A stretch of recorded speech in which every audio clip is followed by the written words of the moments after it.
ठंड में चटपटे समोसे का गांव।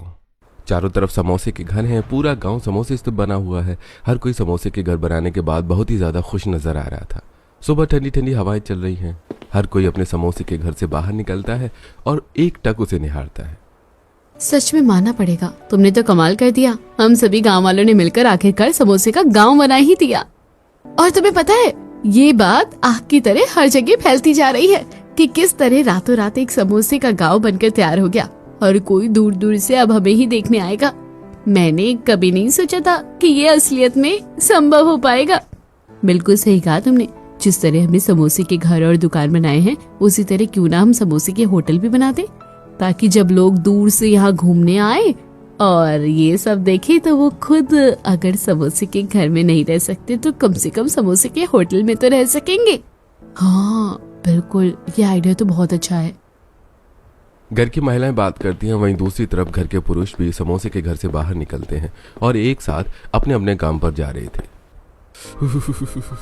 हमारे समोसे के घर में तो हमें बिल्कुल भी ठंड नहीं लग रही थी क्योंकि हमारे समोसा का घर एकदम गर्मा गर्म जो था। अरे वही तो, बाहर देखो कितनी कड़ाकेदार सर्दी का मौसम हो रहा है, बड़ी ठंड लग रही है। अरे मुझे तो बाप रे बड़ी ठंड लग रही है। आज तो मेरा काम पर जाने का भी बिल्कुल मन नहीं हो रहा है।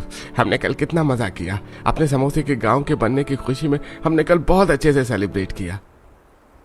सो तो है, लेकिन अब हम हर रोज तो इसी खुशी में पार्टी नहीं कर सकते।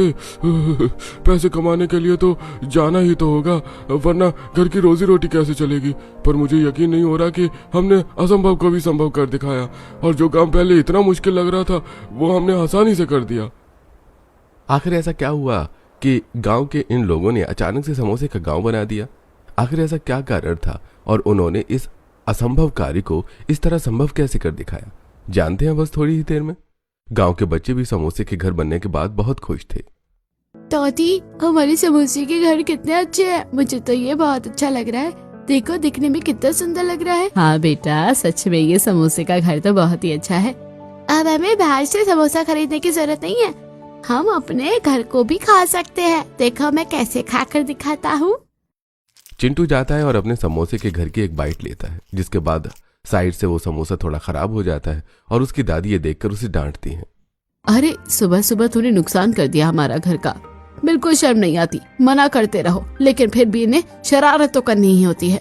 सॉरी दादी, आज के बाद नहीं करूँगा, लेकिन इसमें तो मसाला बिल्कुल भी अच्छा नहीं है। अरे नालायक, क्योंकि उसके अंदर जो सामान इस्तेमाल किया गया है वो घर बनाने के लिए इस्तेमाल किया गया है, ना कि खाने के लिए। इतना ही खाने का शौक है तो मेरे साथ चलकर पास वाली दुकान से समोसा खा लेता। अब इसे ठीक करवाना होगा। अब वहां पर घर ठीक करवाने के लिए किसी को बुलाया जाता है। सामने से वो व्यक्ति आ रहा था जिसने समोसे के घर को बनाने में बड़ा योगदान दिया। वो कोई और नहीं बल्कि हमारा रोशन लाल हलवाई है।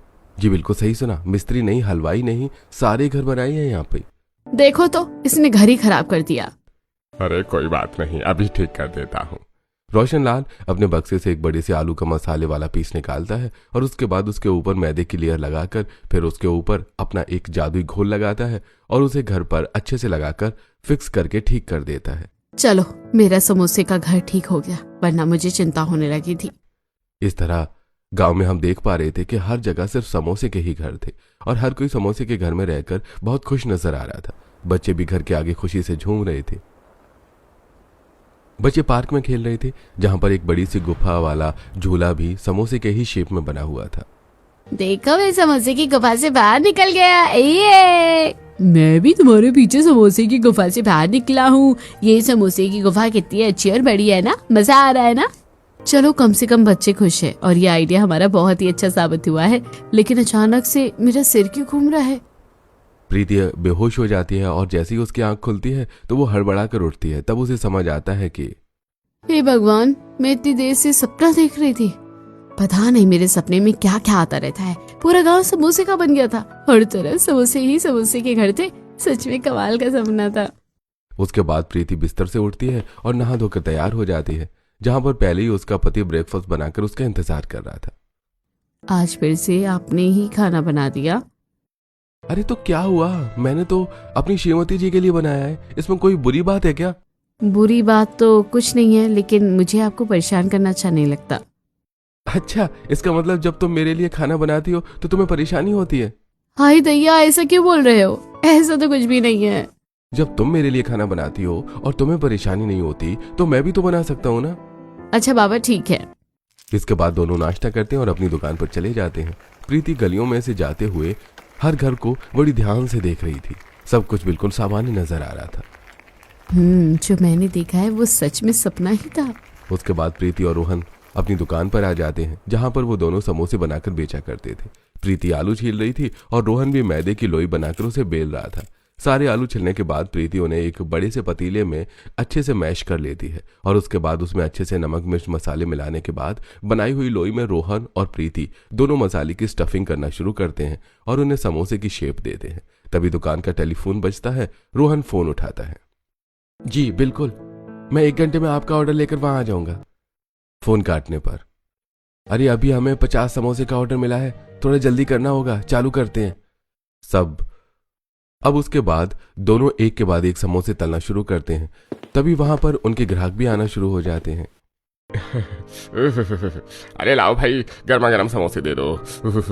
इतनी ठंड हो रही है, इतनी ठंड में गर्मा गर्म समोसे खाने का तो मजा ही अलग है। जी अभी देते हैं। बाहर वाले बड़े से चूल्हे पर बड़ी कढ़ाई में रोहन बहुत सारे समोसे तल रहा था और अंदर प्रीति ग्राहकों के लिए चाय बनाती है। समोसे तलने पर प्रीति एक डोंगे में चटनी डालकर उसमें समोसा रखती है और गर्मा गर्म चाय के साथ परोस देती है। अरे भाई, मानना पड़ेगा, तुम्हारे समोसे तो सच में बहुत ही स्वादिष्ट और लाजवाब होते हैं। इतने अच्छे समोसे हमें कहीं खाने को नहीं मिलते। अरे सच में भाई, मजा आ गया। बहुत ही स्वादिष्ट समोसे थे। सर्दी में गर्मा गर्म समोसे और चाय, क्या कॉम्बिनेशन था। सभी वहां पर समोसे खाते हैं और चाय पीकर चले जाते हैं। लेकिन प्रीति अपने ख्यालों में खोई हुई थी। जब वो ठंडे पानी से बर्तन धो रही थी तब रोहन उसके पास आता है। प्रीति, मैं ऑर्डर लेने जा रहा हूँ, तुम दुकान का ध्यान रखना और हाँ, कुछ सामान लाना है तो बता दो। रोहन के ऐसा बोलने पर कोई जवाब नहीं मिलता। तब रोहन दोबारा बोलता है, लेकिन फिर भी कोई जवाब नहीं मिलता। इसलिए वो प्रीति के पास जाकर उसे हाथ लगाता है। हाँ बोलो, क्या बात है? मैं कब से तुमसे बोल रहा हूँ लेकिन तुम्हारा ध्यान ही नहीं है। हाँ माफ करना, मैं कुछ सोच रही थी। ऐसा क्या सोच रही थी तुम? पहले तो प्रीति कुछ नहीं बोलती, फिर अचानक से वो चिल्लाकर कहती है, अरे हाँ, मुझे मिल गया आइडिया कि मुझे क्या करना है और कैसे करना है। हे भगवान, तुमने तो मेरे कान के पर्दे ही फाड़ दिए इतनी तेज चिल्लाकर। आखिर ऐसा क्या मिल गया तुम्हें? जल्दी चलो, हमें एक बार अपने रेस्टोरेंट पर जाना होगा। मेरे दिमाग में एक बहुत ही शानदार आइडिया आया है। लेकिन मुझे पहले समोसे डिलीवर करने जाना है। हाँ तो चलो, पहले वहां चलते हैं। उसके बाद रोहन अपनी साइकिल पर सवार होता है और प्रीति पीछे समोसे की पन्नी लेकर बैठ जाती है। दोनों साइकिल पर सवार होते हुए पहले एक ऑफिस में जाते हैं, जहां पर वो एक आदमी को समोसा देते हैं। उससे पैसे लेने के बाद दोनों वापस साइकिल पर बैठकर एक रेस्टोरेंट पर जा रहे थे। वो रेस्टोरेंट अभी बनना शुरू हुआ था। अरे आप आज दोनों इतनी जल्दी सुबह सुबह आ गए? हाँ, क्योंकि मुझे आपसे एक बहुत जरूरी बात करनी है। आप सारा काम रोक दीजिए। ये तुम क्या बोल रही हो प्रीति? मेरे कहने का मतलब है कि हमें नए सिरे से काम करना होगा। मेरे पास एक बहुत ही खुराफाती आइडिया है। मैं चाहती हूँ कि मेरे रेस्टोरेंट की शेप एकदम समोसे की तरह दिखे। दूर से ही लोग इसे देखकर समझ जाए कि यहाँ पर जरूर समोसे ही मिलते होंगे। क्या ऐसा संभव है? पहले तो आर्किटेक्ट थोड़ी सी सोच में पड़ जाता है और उसके बाद कहता है, हाँ ये पॉसिबल है, लेकिन ऐसा करना बहुत ही ज्यादा मुश्किल होगा, लेकिन नामुमकिन नहीं होगा। हम ऐसा कर सकते हैं। ये बात सुनकर प्रीति बहुत खुश हो जाती है। तब आर्किटेक्ट उन्हें सारी बात समझाता है। तो ठीक है, हम ऐसा करने के लिए तैयार हैं। आपका समोसे की शेप का रेस्टोरेंट बनकर तैयार हो जाएगा, लेकिन अब हमें शुरुआत से शुरू करना होगा और इसमें खर्च भी थोड़ा ज्यादा होगा। कोई बात नहीं, हम दूसरी ब्रांच कभी बाद में खोलेंगे, लेकिन मैं चाहती हूँ कि ये रेस्टोरेंट ऐसा ही हो कि हर कोई बस देखता ही रह जाए। साथ में इस रेस्टोरेंट के अंदर मैं 2 जोन बनाना चाहती हूँ, वो भी सारी डिटेल में आपको बता देती हूँ। प्रीति समोसे की शेप का रेस्टोरेंट तो बना ही रही थी, लेकिन उसके साथ वो अंदर और क्या सरप्राइज प्लान कर रही थी वो तो हमें बाद में ही पता चलेगा। उसके बाद प्रीति और रोहन सारा काम खत्म करके रात को घर वापस आ जाते हैं। प्रीति घर में खाना बना रही थी। क्या तुम मुझे बताओगी, अचानक से तुम्हें ऐसा आइडिया कहाँ से आया? पता है, मुझे एक बहुत ही शानदार सपना आया था। प्रीति आपने इस सपने के बारे में रोहन को बताती है और सुनकर वो थोड़ा मुस्कुराता है। जब मैं अमेरिका था तब मैंने एक डोनट शेप की एक दुकान देखी थी। वैसे ये आइडिया बहुत अच्छा रहेगा। मैं चाहता हूँ कि तुम अपनी हर इच्छा पूरी करो। वैसे भी हमने बहुत कुछ सहा है और मुझे यकीन नहीं हो रहा कि हम यहाँ तक कितनी आसानी से पहुंच गए। उतनी आसानी से तो नहीं पहुंचे हैं। यहाँ तक पहुंचने के लिए हमने बहुत संघर्ष किए हैं। वो दिन भी क्या थे। चलिए थोड़ा पीछे चलकर देखते हैं कि आखिर क्या हुआ था। पापा अब जल्दी चलिए, मुझे बहुत ठंड लग रही है। हमें बहुत सारा काम भी करना है। प्रीति बाहर ठेले को साफ कर रही थी और अपने पिता को आवाज लगा रही थी। तभी अंदर से सुनीता और महेश आते हैं। हाँ बेटा चलो। और रजत, तुम भी अपना काम अच्छे से करना, मुझे कोई शिकायत ना मिल पाए। आज तुम अकेले जा रहे हो। हाँ दीदी, मैं अपना काम अच्छे से ही करूंगा। अच्छा मैं चलता हूँ ऑफिस। उसके बाद प्रीति अपने पिता महेश के साथ ठेला लेकर वहां से चली जाती है। दोनों ने एक जगह जाकर अपने ठेला लगा लेते हैं जहां पर बहुत सारे ग्राहक तो आते ही थे, लेकिन तब वहां पर रोहन भी समोसे खाने आता था। आओ बेटा आओ, आज फिर तुम हमारे हाथ के समोसे खाने आए हो। जी बिल्कुल, आपके हाथ के समोसे होते ही इतने स्वादिष्ट है कि बस इन्हें खाए बिना तो मन ही नहीं लगता। इसलिए तो हर रोज खाने यहाँ चले आते हो। रोहन समोसे पैक करवाता है और वहां से चला जाता है। प्रीति ने समोसे बनाने अपने पिता से ही सीखे थे और वो उनके साथ ही समोसे बनाकर बेचा करती थी। कुछ दिन बाद पापा, मैं सोच रही थी कि हमारा काम अच्छा चल रहा है, क्यों ना अब मैं भी अपना एक अलग ठेला खोल लूं। अगर हम दोनों अलग अलग जगह पर ठेला लगाएंगे तो हमें ज्यादा मुनाफा होगा। क्या बात है दीदी, बिल्कुल बिजनेसमैन की तरह आप सोचती हो। और क्या करूं, सोचना ही पड़ता है। मुझे भी ये आइडिया बिल्कुल अच्छा लग रहा है। ठीक है, मैं ठेला ले आऊंगा, फिर हम आज से ही अलग ठेला लगाना शुरू करेंगे। इस तरह महेश और प्रीति अपना अलग ठेला लगाना शुरू करते हैं। बाकी दिनों की तरह रोहन महेश के ठेले पर आता है तो वहां पर प्रीति को न देखकर वो कुछ पूछ नहीं पाता। अगले कई दिनों तक भी जब प्रीति नहीं दिखती तो एक दिन हिम्मत करके रोहन पूछता है, अंकल अब आपकी बेटी आपकी मदद नहीं करती है, अब आप अकेले ही काम करते हैं? हाँ बेटा, उसने वहाँ राजीव नगर के पास एक दूसरा ठेला खोल लिया है। वहाँ की मार्केट अच्छी है इसीलिए। अब जाकर मेरी जान में जान आई है। उसके बाद अगले दिन रोहन वहां पर बहुत सारे बैग लेकर जाता है और प्रीति के ठेले के सामने जाकर, अरे तुम यहाँ, अब तुमने यहाँ पर अपना काम शुरू कर लिया है? जी हाँ, मैंने सोचा क्यों नहीं, मैं और पिताजी अलग अलग काम करना शुरू कर दें तो हमें ज्यादा मुनाफा होगा। और इसमें मैं तुम्हारी मदद करूंगा। मैंने तुमसे कितनी बार कहा है कि मुझे तुम्हारी मदद की जरूरत नहीं है, तुम अपने काम पर ध्यान रखो। प्रीति का दोस्त पवन जो बचपन से उसके साथ स्कूल में पढ़ा है और उसके घर के पास में ही रहता था। और मैंने भी तुम्हें कितनी बार कहा कि सुबह तो मैं तुम्हारी मदद कर सकता हूँ, और जब तक तुम्हारा काम जम नहीं जाता तब तक तो मैं तुम्हारी मदद जरूर करूंगा। तुम चाहते हो या मैं तुम्हें बताऊं अच्छे से? अच्छा बाबा, जा रहा हूँ, लेकिन जब भी मदद की जरूरत हो तो मुझे बता देना। इतना कहकर पवन वहां से चला जाता है और रोहन प्रीति के समोसे लेकर खाने लगता है। रोहन प्रीति को पसंद करता था, इसलिए वहां पर अक्सर आता था। दोनों अक्सर बातचीत किया करते थे और दोनों में गहरी बातचीत हो जाती है। वहीं दूसरी तरफ पवन भी अक्सर आता था, तो तीनों में इस तरह दोस्ती हो जाती है। एक दिन रोहन अपने घर में, मुझे प्रीति को अपनी फीलिंग्स के बारे में बता देना चाहिए, वरना ऐसा ना हो कि कहीं बहुत देर हो जाए। वैसे भी मुझे परसों अमेरिका जाना है। एक काम करता हूँ, एक लेटर लिखकर वहां रख देता हूँ। रोहन एक लेटर लिखता है और उसमें सारी बात लिखने के बाद वो प्रीति के ठेले पर जाता है। और बताओ रोहन, तुम्हें कितने समोसे चाहिए आज? आज तो तुम मेरे लिए 20 समोसे पैक कर दो, अपने दोस्तों के लिए भी लेकर जाऊंगा। कमाल है, तुम तो बहुत ही दिलदार आदमी हो। प्रीति समोसे पैक करने में बिजी हो जाती है और उसकी नजरें बचाते हुए वो वहीं पर लेटर को रख देता है और समोसे लेकर वहां से चला जाता है। तभी वहां पर पवन भी आ जाता है। ओफो, तुम फिर से आ गए। अपने काम से ज्यादा तुम्हारा मेरे काम पर ध्यान है। आप क्या कर सकते हैं, मैं कभी अपने दोस्तों को अकेला नहीं छोड़ता। चलो मैं तुम्हारी मदद कर देता हूँ। ठीक है, मैं जब तक और समोसे बना रही हूँ तब तक तुम मेरे ठेले को साफ कर दो। अब पवन ठेला साफ कर रहा था, तब उसे लेटर मिलता है और उस पर रोहन का नाम देखकर वो उसे पढ़ना शुरू करता है। प्रीति, मैंने जब तुम्हें पहली बार देखा था तभी मैं तुम्हें पसंद करने लगा था, बस कभी कहने की हिम्मत नहीं हुई। समोसे लेना तो सिर्फ एक बहाना था।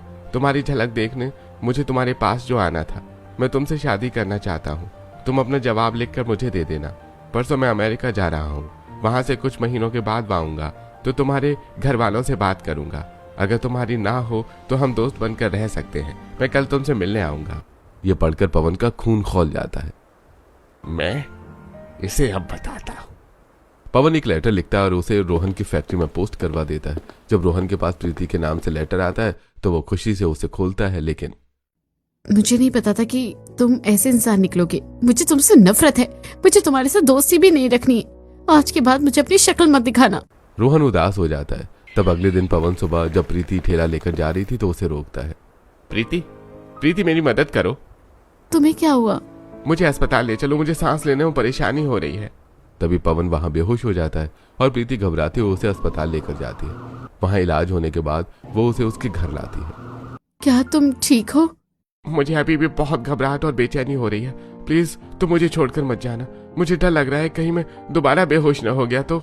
अब प्रीति पवन को अकेला नहीं छोड़ सकती थी, वो उसका ध्यान रखती है। वहीं दूसरी तरफ रोहन देखता है कि प्रीति ने आज ठेला भी नहीं लगाया था। उदास होकर रोहन चला जाता है और अगले दिन वो अमेरिका चला जाता है। अगले दिन से जब रोहन प्रीति के ठेले पर नहीं आता था तो ये रोहन बिना बताए मुझे पता नहीं कहाँ गायब हो गया है। इस तरह तकरीबन 6 महीने बीत जाते हैं और 6 महीने बाद कई दिनों तक रोहन प्रीति से मिलने के बारे में सोचता है और एक हिम्मत करके वो उसके पास आता है। तो साहब जी, आपको मौका मिल ही गया हमसे आकर मिलने का। ये तुम कैसी बातें कर रही हो? पर तुमने तो कहा था कि तुम मुझसे मिलना नहीं चाहती। लेकिन मैंने तुमसे ऐसा कब कहा? तब रोहन प्रीति को लेटर दिखाता है और उसे सारी बात बताता है। मैं सब समझ गई, ये राइटिंग किसकी है और ना ही मुझे तुम्हारा लेटर मिला है। उसे सबक सिखाना होगा। उसे हम बाद में सबक सिखाएंगे, पहले तो मेरी बात का जवाब दो। मैं तुम्हें बहुत पसंद करता हूँ, पहली बार में ही मैंने तुम्हें पसंद कर लिया था, इसलिए हर रोज तुम्हारे समोसे खाने आता था। क्या तुम मुझसे शादी करना चाहोगी? प्रीति शर्माते हुए। हाँ। प्रीति के हाँ सुनकर रोहन खुशी से झूम उठता है और प्रीति के घर के बाहर, तुम्हें पता है ना मेरी सौतेली माँ ने मेरे पिता को मेरे खिलाफ कितना भड़काया है। मैंने उन्हें पत्र लिखा था, लेकिन कोई भी यहाँ पर शादी की बात नहीं करने नहीं आना चाहता। मुझे माफ कर दो। कोई बात नहीं, इसमें तुम्हारी गलती नहीं है। मैंने मम्मी पापा को सब बता दिया है। इस बारे में वो उसके घर पर भी बात कर लेता है। लेकिन आप तो हमारे घर के हालात जानते ही है, हम ज्यादा कुछ नहीं दे पाएंगे। मम्मी जी, एक माता पिता अपनी बेटी को दे देते हैं, उसके अलावा और क्या चाहिए? प्रीति के मम्मी पापा को रोहन के विचार बहुत अच्छे लगते हैं और वो प्रीति से रोहन की शादी के लिए हाँ कर देते हैं। यह बात जब पवन को पता चलती है तो वो गुस्से में बौखलाकर प्रीति के पास जाता है।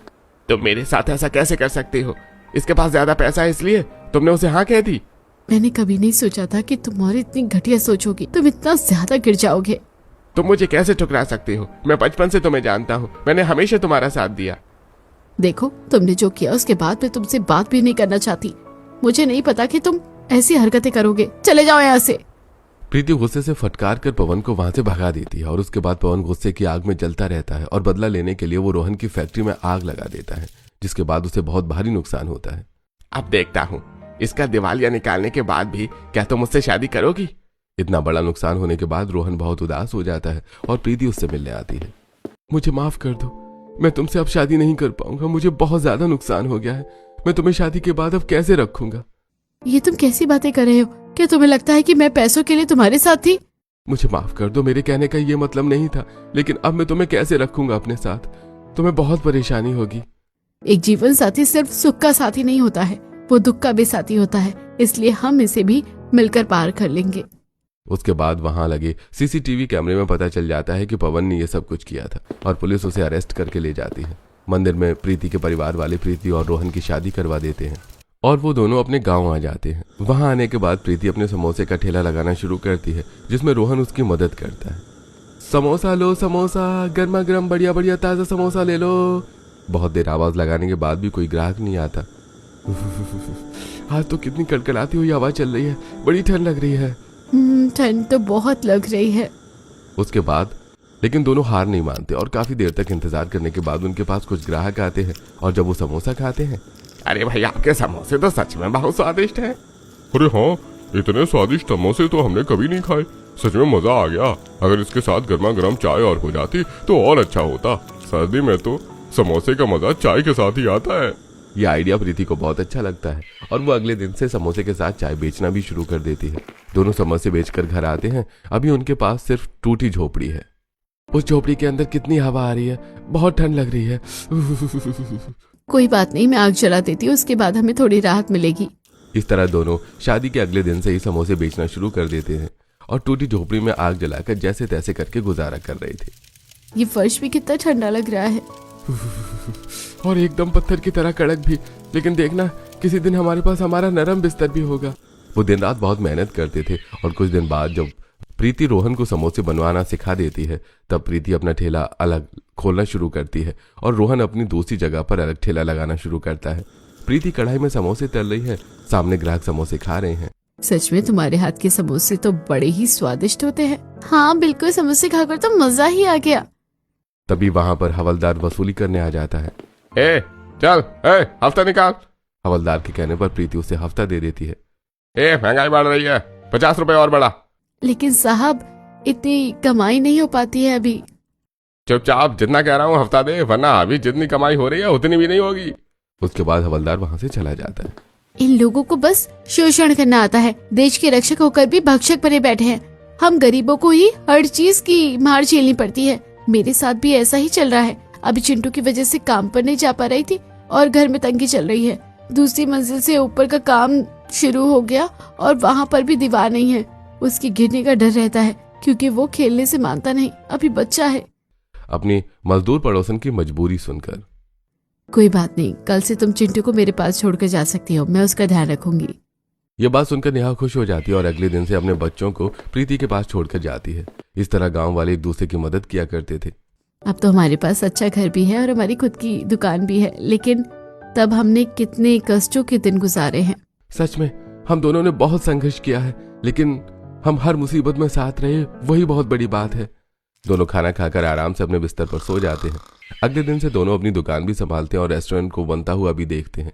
पूरे 1 साल बाद अगली सर्दियों तक रेस्टोरेंट बनकर तैयार हो जाता है। वो एकदम समोसे की शेप का रेस्टोरेंट था। उसका उद्घाटन करने के लिए गांव के और प्रीति के अड़ोसी पड़ोसी वहां पर रहते हैं। तुम्हें बहुत बहुत बधाई हो। हाँ, हमें खुशी है कि तुम्हारा सपना पूरा हो गया। मुझे भी बहुत खुशी हो रही है, लेकिन अंदर चलो, अंदर तुम सबके लिए एक सरप्राइज है। उसके बाद पहले प्रीति रिबन कटिंग करती है और अंदर रेस्टोरेंट में एक छोटा सा हवन होता है। हवन होने के बाद सभी को रेस्टोरेंट के पीछे वाले हिस्से में ले जाया जाता है, जहां पर 2 बड़े रूम थे। एक बड़ा रूम बच्चों के लिए था, जहां पर बच्चे बैठकर पढ़ भी सकते हैं और खेल भी सकते हैं। तुमने ये कमरा किन बच्चों के लिए बनाया है? तुम्हारे बच्चों के लिए, हमारे गांव के बच्चों के लिए। ये बात सुनकर सभी हैरान थे। हमारे गांव में जितने भी मजदूर हैं जो अपने बच्चों को कहीं पर भी छोड़ते हुए घबराते हैं, उनके लिए मैंने ये कमरा बनाया है। यहाँ पर आपके बच्चों को पढ़ाई का माहौल भी मिलेगा और वो यहाँ खेल भी सकते हैं। इसी के बगल में एक कमरा है जहाँ पर कोई भी ग्राहक आकर अपनी पसंद का समोसा बना सकता है। चाउमीन समोसा, मैक्रोनी समोसा, जो समोसा उसके खाने की डिमांड होगी वैसा ही समोसा तैयार करके उसे वहाँ पर दिया जाएगा। दोनों कमरे दिखाने के बाद प्रीति रेस्टोरेंट का आगे का हिस्सा दिखाती है, जहां पर लोगों के लिए बैठने के लिए चेयर और टेबल रखी हुई थी और सामने रिसेप्शन था। यहाँ पर लोग आकर नॉर्मल चाय समोसा खाएंगे और इसके साथ हम और भी बहुत सारे फास्ट फूड लिस्ट में रखेंगे, लेकिन हमारा मेन समोसा ही रहेगा। प्रीति को इतना अच्छा काम करते हुए देखकर सभी बहुत खुश होते हैं और सब उसकी बहुत तारीफ करते हैं। तुमने अपना रेस्टोरेंट बनाया, लेकिन गांव के बच्चों के बारे में तुमने इतना सोचा। सच में तुम बहुत अच्छी हो। हाँ प्रीति, पहले भी तुम सभी बच्चों का दुकान पर ध्यान रखती थी और तुमने यहाँ पर भी उनके लिए स्पेशल जगह बनाई है। एक स्पेशल कमरा बनवाकर तुमने उनके लिए बहुत बड़ा काम किया है। तुम नहीं जानती कि तुमने कितना बड़ा सहारा दिया है उनके माँ बाप को। मेरा यही सपना था कि मैं सबके लिए कुछ ना कुछ कर सकूं। आज मेरा सपना सच हुआ है। अब समोसे की शेप जैसा रेस्टोरेंट देखकर हर कोई वहां पर आता था। इसे बनाने में बहुत मेहनत और बहुत खर्चा हुआ। हर कोई दूर से आकर वहां पर पिक्चर्स लेता। अरे भाई देखो दोस्तों, मेरे पीछे है यही समोसे की शेप का बड़ा सा होटल, जो कि बहुत फेमस है। आप यहाँ पर जरूर आना। यहाँ के समोसे भी बहुत ही स्वादिष्ट है और अंदर बच्चों के लिए प्ले जोन भी है। सच में अब तक सिर्फ फिल्मों में देखा कि दूसरे देशों में होते हैं ऐसे होटल, लेकिन अब एक गांव में भी है।